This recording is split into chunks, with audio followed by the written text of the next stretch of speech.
Thank you, Mr. Chairman. I just want to conclude with Ambassador Bagley, and I got a gist of your questions.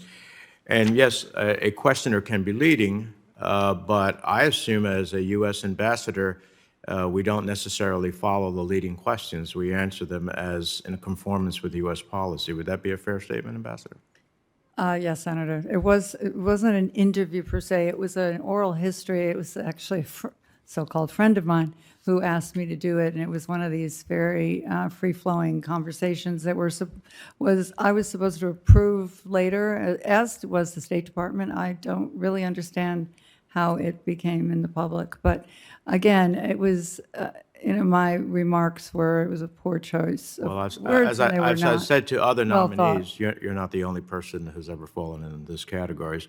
What we say all of the time, especially when we are not in the garish light of a confirmation hearing or actually in the midst of a position, is very important, because what we say when we're not under the light is often what we feel.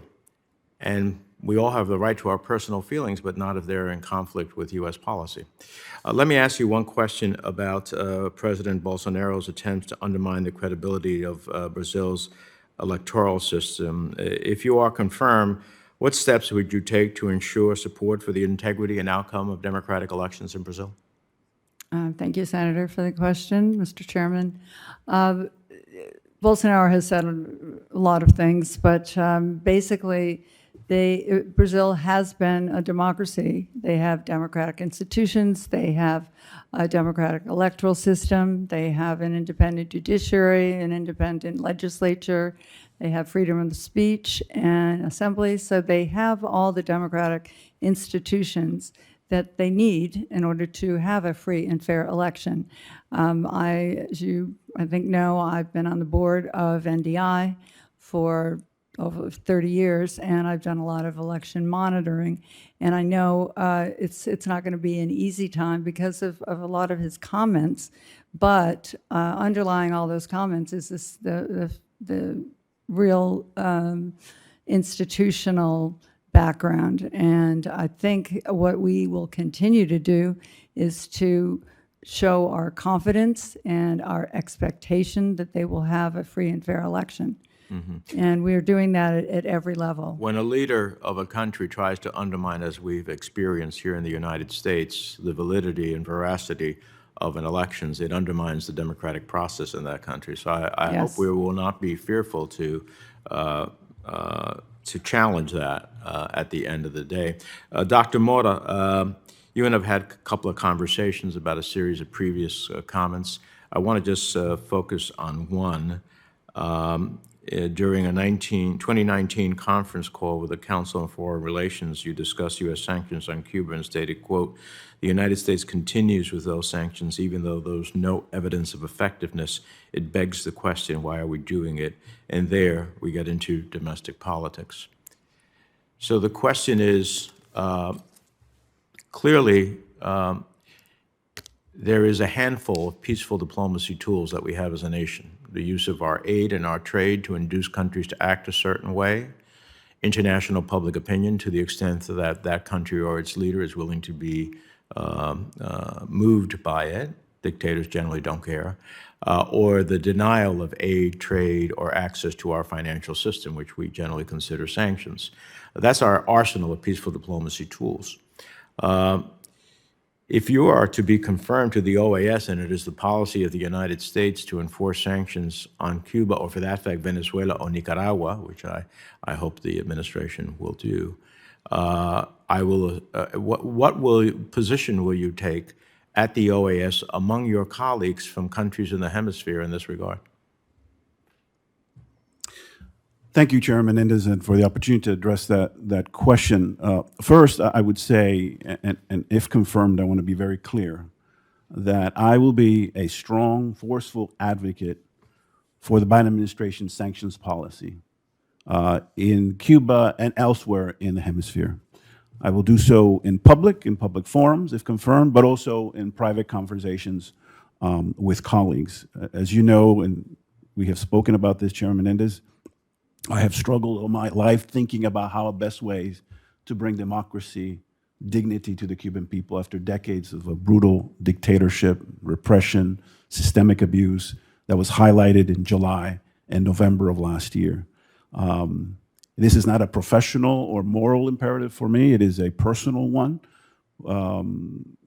And I've struggled with this issue, but I am committed, and I'll reiterate this again, if confirmed, that to Senator Kane's question, it is important that the OAS focus more of its attention on Cuba.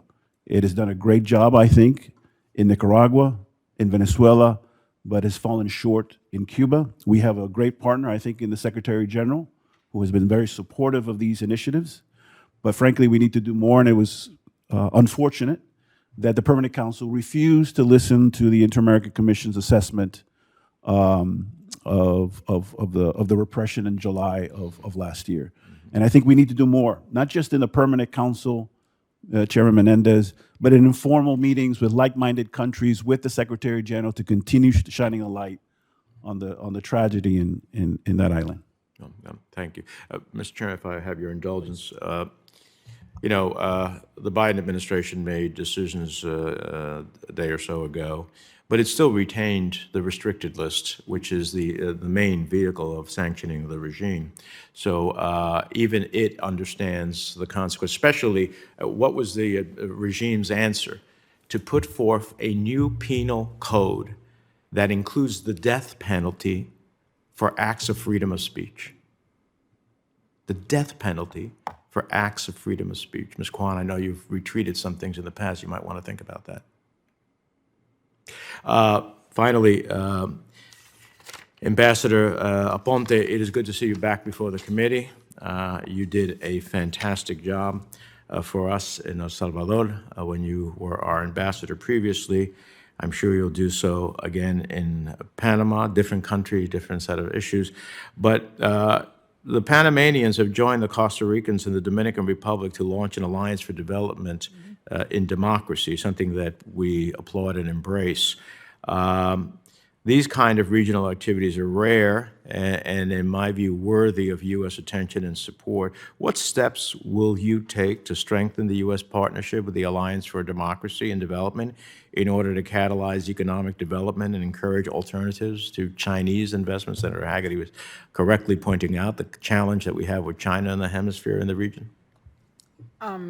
Thank you very much for bringing the Alliance for the Development of Democracy, Senator. It is an exciting development, and I think it affords us the opportunity to work together, especially in bringing projects to the three countries that are big infrastructure projects that can be done in partnership with other countries. I think that we need to urge other countries to also be supportive along with us in investing and in calling for investment in the three countries. In the end, what I think we are seeking is the stability of not only Panama, but of the members of the alliance.